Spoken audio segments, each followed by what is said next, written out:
أعوذ بالله من الشيطان الرجيم بسم الله الرحمن الرحيم الحمد لله الذي له ما في السماوات وما في الأرض وله الحمد في الآخرة وهو الحكيم الخبير وصلى الله على النبي الكريم سورة السبا۔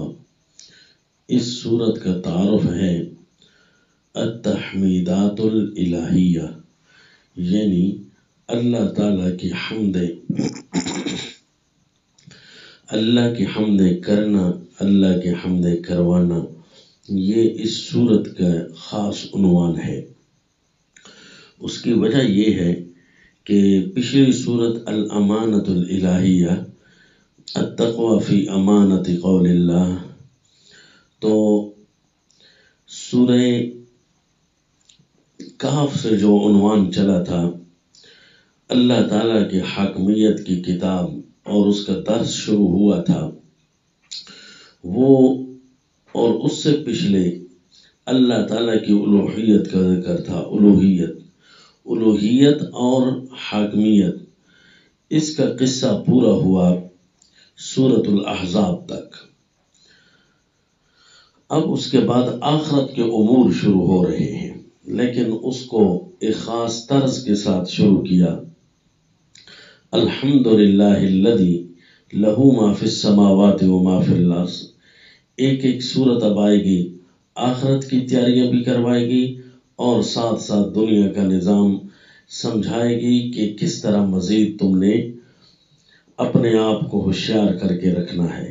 بہرحال ہر صورت کا ایک خاص عنوان ہے۔ پچھلی صورت کا اختتامیہ اگلی صورت کے بارے میں سمجھا دیتا ہے کہ اگلی صورت کیا آنے والی ہے۔ یہ اللہ تعالیٰ کے قرآن مقدس میں اعجازات کے قبیل سے ایک اعجاز ہے کہ ہر صورت اور ہر آیت کا ایک ربط کا اشارہ ہو جاتا ہے۔ پچھلی صورت میں تھا السماوات والارض، اور آخر میں تھا لیعذب اللہ المنافقین، انا عرضنا الامانۃ علی السماوات والارض لیعذب اللہ المنافقین والمنافقات والمشرکین والمشرکات۔ یہ دو آیتیں آئی تھیں، یعنی آسمان و زمین کے اکوان کا ذکر تھا اور ایک عذاب والے امور کا ذکر تھا۔ اب اس صورت کی شروع میں بھی اسی طرح تین باتیں ہیں۔ الحمدللہ الذی لہ ما فی السماوات وما فی الارض ولہ الحمد فی الآخرہ، تو آسمان و زمین اور آخرت کے امور، تو اس کے اندر اللہ کی حمد بیان ہوئی۔ تو اب اس پوری صورت کے اندر گویا کہ اسی قسم کی باتیں ہوں گی۔ یہ پہلی آیت ہی پوری صورت کا دعویٰ سمجھاتی ہے، اس لیے اس کو اپنے اور سادہ الفاظ میں یاد کرنے کے لیے جیوں ہم عربی عبارت دعویٰ میں یاد کریں گے کہ التحمید الخاص فی الاکوان الثلاث، کہ ایک خاص تحمید اللہ کی حمد خاص طریقے سے جو اکوان ثلاث میں چلتی ہے، آسمانوں کا اکوان، زمین کا اکوان، زمین کا کون، آسمانوں کا کون، یہ ساری کائنات، وَلَهُ الْحَمْدُ فِي الْآخِرَةِ، اور آخرت کی کائنات، یہ ساری کی ساری اس کے اندر اللہ ہی کی حمدیں ہیں۔ کیا مطلب؟ اس میں حاکم بھی اللہ ہے، الہ بھی اللہ ہے، زمین و آسمانوں میں اور آخرت میں، اور دنیا تو آ ہی گئی، پچھلی ساری صورتوں میں یہی سمجھایا، اس میں صرف اور صرف ایک اللہ کی الوہیت چلتی ہے۔ یہ بندوں کو سمجھانا ہے، وَهُوَ الْحَكِيمُ الْخَبِيرُ، اور وہ اللہ جس طرح پوری کائنات چلاتا ہے اس کی ہر چیز حکمت سے بھری ہوئی ہے۔ یہ ایک اللہ کی ذات کو ہی لائق ہے، ورنہ دنیا جتنی بڑی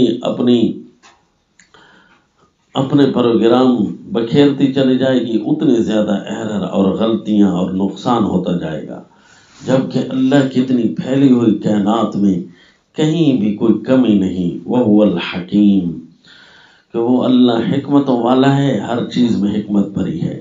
الخبیر، پھر ہر ایک چیز سے مکمل باخبر ہے، وہ چاہے غیب کے پردے میں چلی جائے چاہے شہادت میں آ جائے۔ عالم الغیب والشہادہ، جو سامنے ہو وہ بھی، جو چھپی ہوئی ہو وہ بھی۔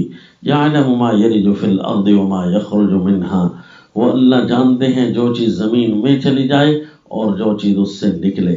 یوں پھر حمد تو بنتی ہے نا، پھر تعریفیں تو اللہ کی بنتی ہیں نا، تعریفیں پھر ان کی کیا جن کے پاس کچھ بھی نہیں ہے، جن کی ہر بات میں غلطی کا خطرہ ہو سکتا ہے۔ تو فرمایا الحمدللہ الذی لہ ما فی السماوات وما فی الارض، چرند و پرند، فرشتے، زمین کی کائناتیں، آسمان کی کائنات، سارے کے سارے یہی کہتی ہیں الحمدللہ الذی لہ ما فی السماوات وما فی الارض ولہ الحمد فی الآخرہ۔ پھر اللہ نے زمین کی کچھ باتیں دکھائیں، زمین میں طاقت بھی چلتی ہے، زمین میں عبادت بھی چلتی ہے، یہ سارے کے سارے میں اللہ کی قبضہ قدرت میں ہے۔ اللہ نے دو پیغمبروں کا حال ارشاد فرمایا، سیدنا داؤد اور سلیمان علیہ السلام، ان کی حکومت کی طاقتوں کی طرف اشارہ کیا کہ زمین میں اس قدر طاقت والی حکومت تم نے کہیں نہیں دیکھی ہوگی، لیکن اتنے بڑے حکمران بھی اللہ کے سامنے جھکنے والے تھے۔ ان کو بھی حکم تھا اعملوا آل داؤد شکرا وقلیل من عبادی الشکور، کہ اے آل داؤد شکر پورا کرنا، یعنی قدر پوری کرنا، جو الہ کی قدر بنتی ہے اس کو وہی قدر دینا۔ پھر دوسرا واقعہ چھیڑا کہ زمین کے نافرمانوں کا، لیکن ان پر بھی اللہ نے فراوانیاں ایسی دی کہ جن کی مثال بڑی مشکل ہے کہ دنیا نے دیکھی ہو، کہ ایسا ان کا شہر تھا کہ ان کو پریشانی نام کی چیز وہاں نہیں آتی تھی، اتنے خوشحال تھے کہ بالآخر خوشیوں کے خلاف مانگنے لگ گئے کہ اے اللہ ہمارے سفروں میں دوریاں ہوتی، کوئی مزہ تو آتا کوئی تکلیفوں میں۔ نعوذ باللہ، نافرمان زندگی نے ان کی برکات کو چھین لیا، زمین کی رونقیں ان کی خرابیوں میں بدل گئی، ان کا خوبصورت شہر وہ نقصان میں بدل گیا، سیلاب آیا ان پر اور سب کو غارت کر دیا، تباہ کر دیا۔ دیکھو دنیاوی ترقی کر جاؤ نافرمان بن کے، یا دینی اور دنیاوی دونوں ترقیاں کر جاؤ فرما بردار بن کے، میں اللہ کے دائرے اختیار سے باہر تو نہیں نہ نکل سکتے۔ پھر جس کی مرضی چلتی ہے پھر اسی کے سامنے جھکنا عقل مندی ہے، جس کی مرضی نہ چلے اس کے سامنے کیوں جھکتے ہو؟ زمین کی حکومتیں چھوٹی چھوٹی جھوٹی جھوٹی قائم ہو جائیں تو ہر بندے کا ذاتی جھکاؤ اس کی طرف ہو جاتا ہے، چاہے وہ ظالم جابر ہوں یا نہ ہو۔ لوگ کہتے ہیں بھائی ان کے ساتھ اگر بنی ہوئی ہوگی نا تو پھر فائدے ہوں گے، اگر ان کے ساتھ بنی ہوئی نہیں ہوگی نا تو ہمیں نقصان ہوگا، لہذا لوگ انہی کے پیچھے بھاگنا شروع کر دیتے ہیں، جبکہ وہ تو جھوٹی حکومتیں ہیں، وہ تو کر ہی کچھ نہیں سکتے۔ ایک اللہ کی حکومت ہے جو آسمان و زمین اور پانی اور فضاؤں میں پھیلی ہوئی ہے، پھر اس اللہ کے ساتھ نہیں بنی ہوئی۔ قل ادعوا الذین زعمتم من دون اللہ لا یملکون مثقال ذرۃ فی السماوات ولا فی الارض، جن کو تم پکارتے ہو میرے پیغمبر انہیں فرما دیجئے، جن کو تم پکارتے ہو یہ تو آسمان و زمین میں ایک ذرے کے برابر بھی مالک نہیں ہے، نہ ان کا کوئی حصہ ہے زمین و آسمان میں۔ وما لہم فیہما من شرک وما لہ منہم من ظہیر، اور کوئی بھی ان میں سے اللہ کا مددگار نہیں، کبھی اللہ عاجز آنے والا نہیں، پھر تم کیوں ان کو پکارتے ہو؟ یہ جھوٹ تم نے کہاں سے لیا ہے؟ آسمان و زمین سے رزق کے خزانے بھی اسی کے پاس ہیں، اور کیوں کس کی طرف کیوں جھکتے ہو؟ پھر دن قیامت کے مناظر، آخرت کے مناظر دکھائے، کیونکہ اس صورت میں تینوں اقوام پر بحث ہوگی نا، کہ وہاں پر نافرمان کس حالت میں کھڑے ہوں گے۔ وہ تو ان کو کوس رہے ہوں گے جنہوں نے ان کو گمراہ کیا تھا، تو وہ گمراہ لوگ کہیں گے ہم نے کوئی تمہیں روکا تھا، ہم نے کوئی تمہیں مجبور کیا تھا، خود تم گمراہ تھے۔ وہ کہیں گے گمراہ تو ہم تھے، لیکن تمہارے صبح و شام کے مکر و فریب اور جھوٹ تم ایسے سناتے تھے کہ استأمروننا ان نکفر باللہ، کہ تمہارے ہر بات کا مشورہ اور خلاصہ یہ ہوتا تھا کہ ہم اللہ کے ساتھ شریک کریں۔ نعوذ باللہ۔ پھر اللہ نے کو فرشتوں کے حوال بھی سنائے، اور پھر اکیلے میں آپ صلی اللہ علیہ وسلم کو فرمائیں، ان کو بتائیے کہ میں اکیلے میں تمہیں سمجھاتا ہوں۔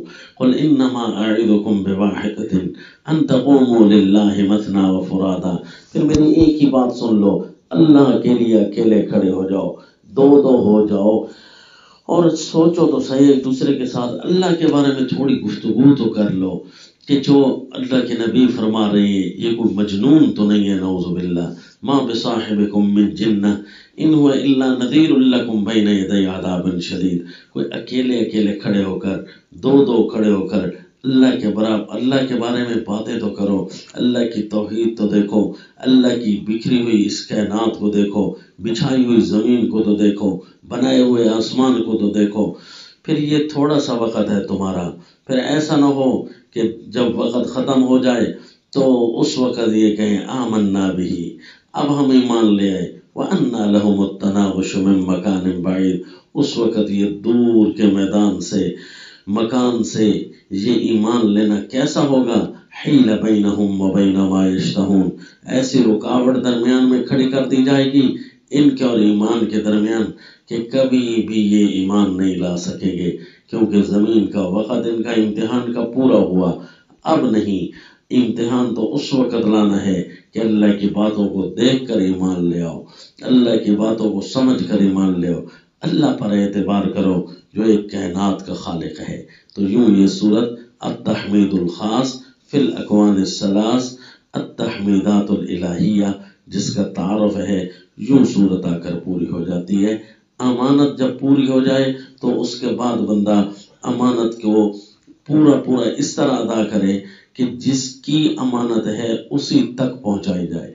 تو پچھلی صورت تک امانت کی ساری گفتگو پوری کی، اب شروع ہو رہی ہے کہ جس کی امانت ہے پہنچائی اور تعریف اسی کی ہی چلے۔ تو پھر یہ صورت تفصیل کے ساتھ پڑھنے کے ساتھ تعلق رکھتی ہے۔ وما علینا الا البلاغ۔